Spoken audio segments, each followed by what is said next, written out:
গত কয়েক মাস ধরে বাড়তি প্রায় সব সবজির দাম। আলু ও কাঁচা পেঁপে ছাড়া ৮০ টাকার নিচে নেই কোনো সবজি। ৫ সেপ্টেম্বর শুক্রবার রাজধানীর কয়েকটি কাঁচা বাজার ঘুরে দেখা গেছে এমন চিত্র। বাজারে প্রতি কেজি ঢ্যাঁড়স বিক্রি হচ্ছে ৮০ টাকায়, পটল ৮০ টাকা, বেগুন প্রতি কেজি ১০০ টাকা, ঝিঙা ১০০ টাকা, চিচিঙ্গা প্রতি কেজি ৮০ টাকা, ধন্দুল প্রতি কেজি ৮০ টাকায় বিক্রি হচ্ছে।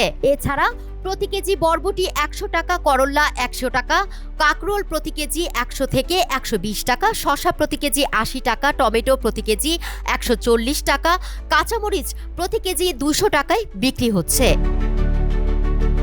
বিক্রেতারা একদিকে বলছেন আগের তুলনায় কমে গেছে সবজির বেচা বিক্রি, অন্যদিকে অধিকাংশ ক্রেতাকে দেখা গেছে ন্যূনতম পরিমাণে সবজি কিনতে। জিনিসপত্র অনেক দাম।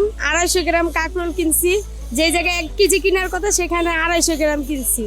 আর সস্তার ভিতরে খালি পেঁপে আর আলুটার দামটা কম, আর নাহলে সব কিছুর দাম বেশি।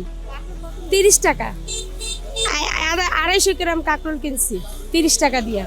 সবকিছুর সবজির দাম মোটামুটি ভাবে বেশি মনে হচ্ছে। সাধারণ মানুষ যাতে দাম সবকিছুর কম থাকে আমরা বাঁচতে পারি বলতে সবই তো মোটামুটি দাম বাড়তেই দেখা যায়।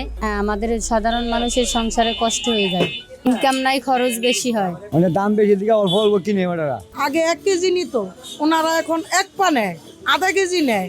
হ্যাঁ, ২ কেজি মাল আনি, ২ কেজি মাল রাত ১২টা পর্যন্ত সকাল থেকে এই মালটাও আমরা বিক্রি করতে পারি না। তাহলে আমরা এখন চলবো কিভাবে? আমাদের দোকান ভাড়া আছে, ঘর ভাড়া আছে, আমরা কিভাবে চলবো? আমরা খুব বিপদে আছি, কষ্টে আছি। আলুটার পেঁপেটা একটু সস্তা, পেঁয়াজ ৮০ টাকা কেজি, তরকারি ৮০ টাকা ১০০ টাকা কেজি। তারপর আপনার এই যে মুরগিটা একটু দাম কম ছিল, ফার্মের মুরগিরও দাম বেড়ে গেছে।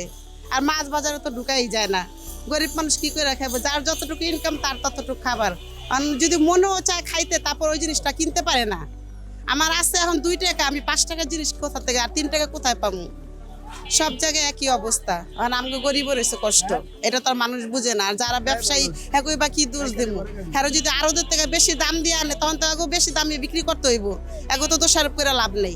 ১ কেজি এলায় অনেক পা নেয়, যে ১ কেজি নিত ইয়া অনেক পা কয় যে দেশের অবস্থা ভালো না, খুব করুণ অবস্থা যাইতে আছে। অন কি করা যাইব? অন যারা যে ১ কেজি দিতাম ইয়ারা অন কয়েক ১ পা দেন, অনেক বাধ্য ১ পা দিত। ওই যে হ্যাঁ আধা কেজির মধ্যে ১০ গ্রাম ২০ গ্রাম বেশি দিতাম কইছি, ও কাস্টমার পাচ্ছি না। আমি এটি রাত্রে আইয়া দেখছেন কয় দূরে মাল আনছি, কত মাল থাকে রাত্রে, অনেক মাল থাকে। যা একদিনে ৩০০ টাকা ভাড়া, ঘর ভাড়া ৪০০, দোকান ভাড়া ৩০০, ৭০০, মাল আনতে লাগে ৩০০-৪০০ টাকা। ১১০০-১২০০ টাকা ঘষার পরে যদি লাভ কইতে টুকাই কম, অন কোনো ২ টাকা লাভের কোনো কিছু।